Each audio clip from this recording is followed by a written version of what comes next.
राधे राधे। कैसे हैं आप सभी? आशा करती हूँ अच्छे होंगे, स्वस्थ होंगे। आज हम लोग जो चर्चा करेंगे वो है बांके बिहारी जी मंदिर में कोई घंटा क्यों नहीं लगाया गया। बांके बिहारी जी की जब भी आरती होती है तो उसमें घंटी क्यों नहीं बजाई जाती है? क्या आप लोग इस तथ्य के बारे में जानते हैं? बहुत से लोग ब्रिजवासी तो ज़रूर जानते होंगे, उन सभी को सादर प्रणाम। लेकिन ये वीडियो बनाने का सिर्फ उद्देश्य उन लोगों के लिए ये वीडियो बना रही हूँ जिन्हें इस बारे में कोई ज्ञान नहीं है। अतः कोई भूल त्रुटि हो जाए तो पहले क्षमा याचना करती है बंदी। तो जिन लोगों को इस चीज़ के बारे में कोई नॉलेज नहीं है उन लोगों को मैं यहाँ ज़रूर क्लियर करना चाहूँगी कि 2 मिनट रुक जाइए।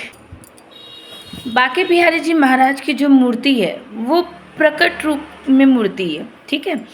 तो जो स्वामी हरिदास जी महाराज थे वो निधिवन में रोज तपस्या करते थे और ऐसा कहा जाता है कि उनकी पूजा से उनकी बंसी की धुन को सुनने के लिए स्वयं बांके बिहारी जी रोज अवतरित हुआ करते थे। उनकी साधना उनके सामने बैठ के उनके भजन कीर्तन सुना करते थे।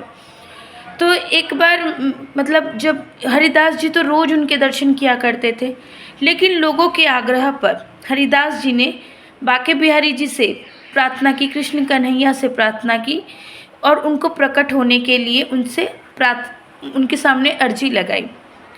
और उन्होंने उस दिन निधिवन में बहुत ही तपस्या की, बहुत पूजा की। तो उनकी पूजा से प्रसन्न होकर कृष्ण कन्हैया लाल जी राधा रानी के साथ उपस्थित हो गए।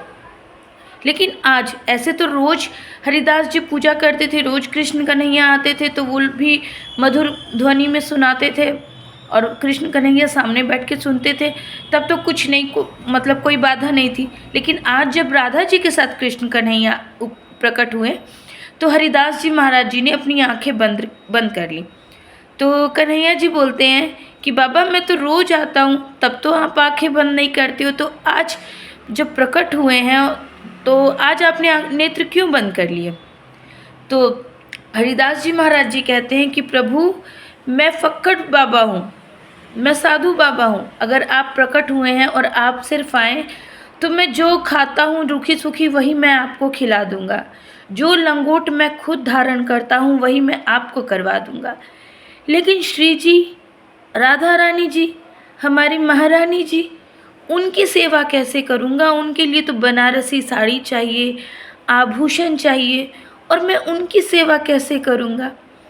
उनकी इस बाधा को, उनकी इस जो सेवा में परेशानी आएगी, इस चीज़ को सुनते हुए श्री जी, राधा रानी सरकार जी एक ज्योति के रूप में प्रकट होती हैं और कृष्ण कन्हैया के हृदय में जाके बस जाती हैं। तब कन्हैया जी बोलते हैं कि प्रभु बाबा जी अब आंखें खोलिए। तो बाबा जी आंखें खोलते हैं तो देखते हैं कृष्ण कन्हैया जी हैं और राधा रानी जी उनके हृदय में वास करती है। तब हरिदास जी महाराज जी कन्हैया जी से कहते हैं कि मैं आपकी पुत्रवत सेवा करूंगा, मैं आपको एक पुत्र के रूप में आपकी सेवा करना चाहता हूँ, एक बालक, एक शिशु के रूप में आपकी पूजा करना चाहता हूँ। तो कृष्ण कन्हैया जी ने जैसे बांके बिहारी जी का जो स्वरूप है वैसे ही पेड़ के मतलब उनका जो उनकी मूर्ति है वो आपरूप प्रकट मूर्ति है, वो किसी ने बनाई नहीं है। तो वो उसी एक पेड़ की आड़ में जैसे वो धुन बजाते हैं उस तरीके से ही वो कमर टिका करके, जिस तरीके से हमारे कन्हैया जी बांके से रह करके बंसी बजाते हैं ना, तो उसी से उनका नाम बांके बिहारी जी पड़ गया। तो हरिदास जी महाराज जी कहते हैं कि मैं आपकी पुत्रवत सेवा करूँगा, पुत्र के समान सेवा करूँगा। और तब से ही ये चलन चलाया कि जो बांके बिहारी मंदिर में बांके बिहारी जी की जो सेवा होती है वो एक बाल स्वरूप में सेवा होती है। और होता है ना कि एक छोटा सा बालक, एक नन्हा सा बालक कोई भी लाउड साउंड सुन के, ऊंची ध्वनि सुन के वो थोड़ा कांप जाता है, थोड़ा भयभीत हो जाता है। तो इसी कारण से बांके बिहारी मंदिर जी में कोई भी आज तक घंटा नहीं लगा है।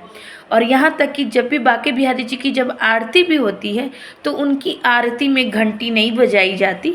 यही कारण है क्योंकि उनकी जो सेवा होती है वो बाल स्वरूप में सेवा होती है, इसीलिए बांके बिहारी जी मंदिर में घंटी नहीं बजाई जाती।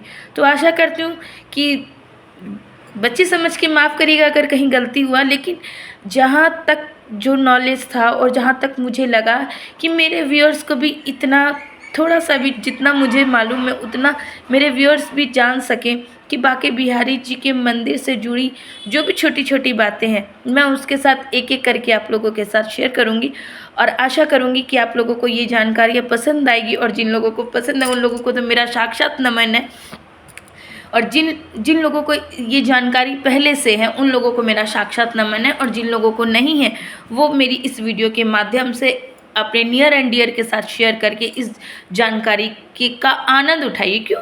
क्योंकि बांके बिहारी जी हमारे कृष्ण कन्हैया से जुड़ी कोई भी जानकारी हो वो किसी भी कृष्ण प्रेमी को आनंदित ही करती है। तो कैसी लगती है आपको मेरी बातें? अगर अच्छी लगती है तो एक लाइक और एक सब्सक्राइब अवश्य करिएगा, और अपने चैनल हिंदू कल्चर को पे अपना प्यार ऐसे ही बना के रखिएगा।